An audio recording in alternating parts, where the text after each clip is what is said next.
My home dog. Oh, shit. Let me get on myself. All right. So, LCQ. What's up, my dudes?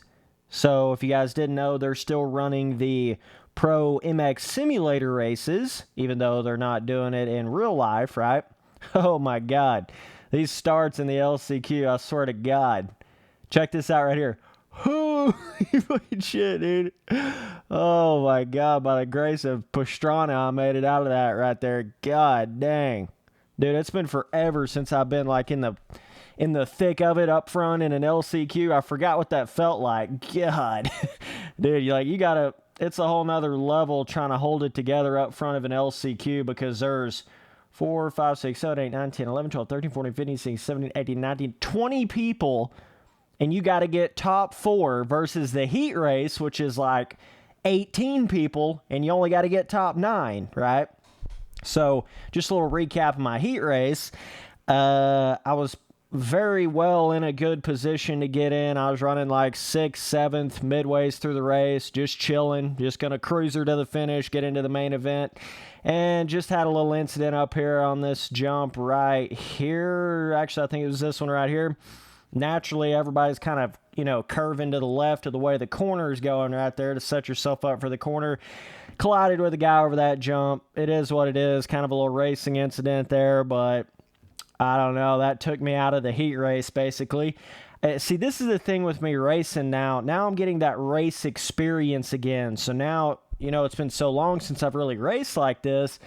I'm getting that race experience back where it's like, okay, I can wreck this many times in a heat race and still get to the front. Or I can wreck this many times in an LCQ and still get to the front. Or I've got to try this hard if I didn't wreck, or not try that hard if I did wreck to get back to whatever. You know what I mean? You kind of learn like that overall what it's going to take to get into a certain heat race or a certain LCQ or whatever. So I'm having to figure that out a little bit here, but felt really good. Had my own little slip up right there in the LCQ. The traction on this track is interesting. Completely 180 degree, totally different than anything they've ran this year thus far. I mean, totally different.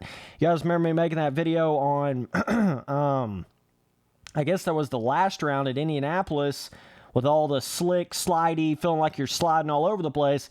This track is way different from that. The traction of it. This is definitely more like an actual dirt. You can really get up to speed, concrete, feeling real like a crazy amount of traction. And so sometimes you don't, like you'll come out of some of these pretty flat corners and you don't expect to get that much traction. Then all of a sudden it's like, you feel like you're kind of hitting the gas too hard on concrete, and then you're kind of off kilter. So it's interesting. I wish they would find a balance between, like, the traction at Indy and then the traction here at Detroit, right? I wish they would kind of find a balance. I don't know. But I certainly like this track a lot more than what they have done here previously, because the big thing is, this track to me feels like there's actual... Damn, I was making some stupid-ass mistakes. What the hell was I doing right here, dog? God dang. Making some dumb mistakes. I had it in this LCQ, too. But, just had some stupid little mistakes like that. It's just easy on easy on a track that you feel like you haven't really rode on anything else quite like this before.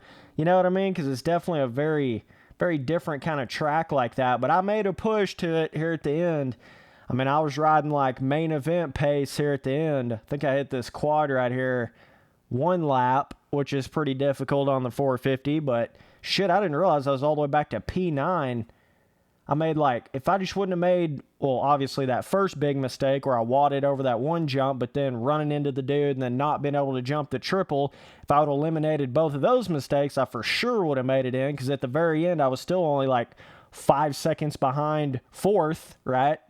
But yeah, so this track in particular, what I was saying is, what makes this track so different than all the others this year, this one to me feels like you have to actually be fast. There's a speed element to it. You have to be fast on the track. Whereas a lot of the other tracks this year, it was more so about just don't slide in the corner. Tiptoeing your Jordans everywhere because the traction was so slick. The corners were so rolled.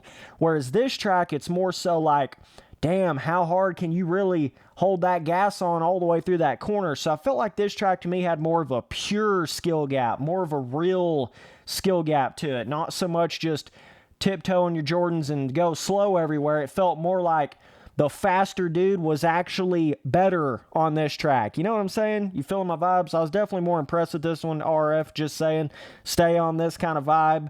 I don't mean keep this exact traction necessarily, but definitely you want to be going more down this road of berm size, you know, speed design, traction. I still think the rhythms are a little on the too easy side still. It's really hard to separate as far as that goes, but other than this quad right here, didn't hit it that lap. I was a little thrown off by how many laps we actually ran in the heat and the LCQ because the race was so short. So that was a little, I definitely in my heat, like when I ran into the dude over the jump, I wasn't expecting to be able to catch back up, but I had plenty of time to do it because there were so many laps. But I didn't really think of that in my head when I was in the heat race there. But yeah, when you get more traction like this, when you don't feel like you're just sliding everywhere like all the other 2020 tracks, there's a speed element to it. There's a speed skill gap. There's a speed fun factor, right? And it really makes it to where you've got to be locked on when it comes to that. When did I hit that? Damn, I guess I hit that quad like, I don't know, third or fourth lap or some shit. I don't even know. But either way, that was my LCQ right there. Yeah, 7 seconds off of fourth after all that bullshit. So that was a little disappointing, but I was happy with my ride, right? I'll run this same race over here in third person for a minute. I was wanting to do a little more talking. You guys know me. But I still had a lot of fun in this race. Like, I was kind of going back and forth between two different dynos in qualifying. Man, sometimes you just gotta, you know, balls up that first corner and that first rhythm. Sometimes you just gotta go for it, dog. Like, I don't care if there is 3 or 4 dudes right in front of you. Sometimes you just gotta jump over some people. You know what I'm saying? That right there was some clean, smart racing by me. A lot of people would have just fucking blew that dude out of the water right there. My ass end got ramrodded there and then almost there again. I didn't even recognize that in first person. I felt a little something, but I didn't realize all that craziness was going on. So this was about how my heat race went as well. I got in a really good position. Shit, I was running like 6th or 7th in my heat, just going to cruise it to the finish, like had it easy, right? And then sometimes I feel like people, oh shit, it's still got the erode from the damn race before. Shit, give me just a second here, boys. You just got to kind of get back into the racing and, you know, really knowing when to push it, knowing when to not push it, certain little elements like that, right? But yeah, sometimes you can do all you can do and it's still, the luck just doesn't really play in your favor in a way, right? Sometimes that's just the way it goes. I certainly 100% think that's how my heat race was. Not even really anything that I personally did, really. Just kind of came together over a jump face. Just micro too close to a guy over a jump face. And just kind of caused us both to go down. But sometimes there's just not a whole lot you can do. Especially, like, it's a game where nobody has any fear because it's not real life riding. So everybody's riding like they're James Stewart, even if they are or aren't, right? So that changes the entire dynamic of it. Especially on the start, right? Everybody thinks they're James Stewart and a half on the start or Michael Essie and a half on the start. So it kind of changes the nature of the way the starting is. Everybody is wide the fuck ass open all the way.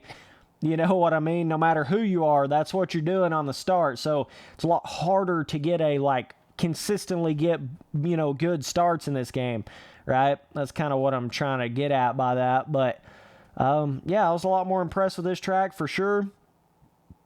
We'll get it rocking. Kind of getting a vibe for the level of erode that they have going, which is almost like nothing. It's really bizarre. It's a lot different than what it was. the beginning of the season, what it has been for the last 2 years. So interesting how they've just almost got to that point where the road is so low that it's pointless. I mean, they're teeter-tottering right on that line of what the hell's the point anyways. I don't know. And the traction still, even though this track has more traction per se, it's, you know, you don't slide out as much, it still has a little bit of a bizarre feeling to it. It's a little bit of a weird feeling. I don't know how to explain it, but yeah, if they can just get the traction a little bit more dialed in, they'll really start hossing. Holy fuck, dog.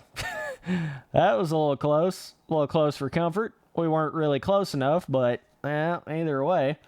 So I was pretty impressed with, like, this corner right here. As far as the height, you can tell they've really started to try to raise up some of the berms now.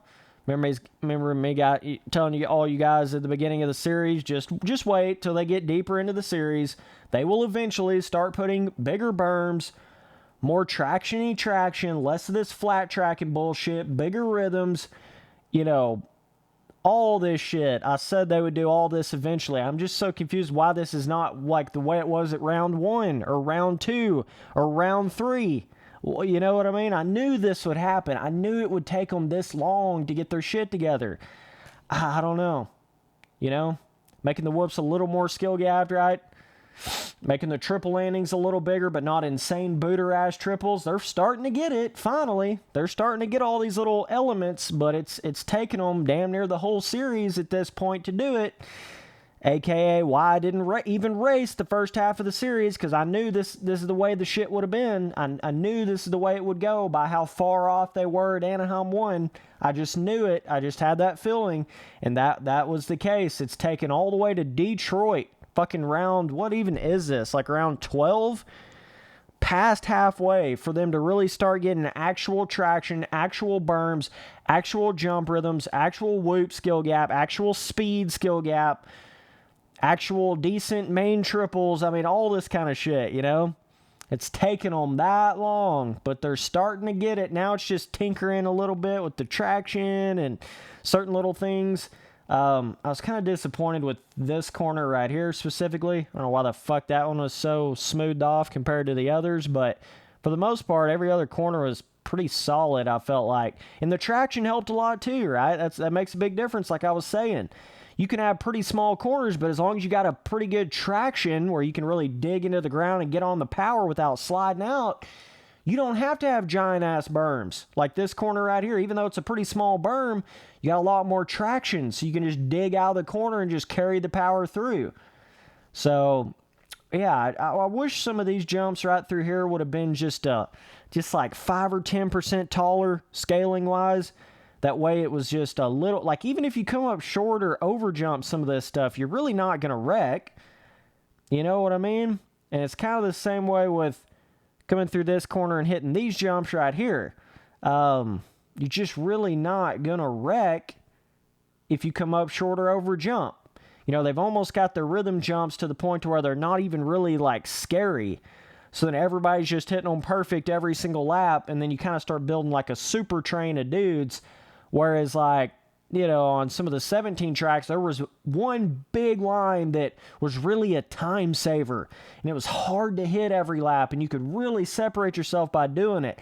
I just haven't seen a whole lot of big lines that have been really worth it this year so far in all the races. But we'll see if they can pull it together. So, interesting little sand section, high speed, little roughness. That was kind of fun hitting that. And then interesting double right here that you had to hit. Kind of had to come out of that corner a little weird before to kind of go up the inside a little bit there. But, yeah, dudes, fuck it. We didn't make it in this week, but it's all good. I had a little lag issue last week, a little road lag. I think I've got all that solved, so should be a lot better for the future rounds. But, yeah, man, appreciate you guys watching all the videos. Later, dudes.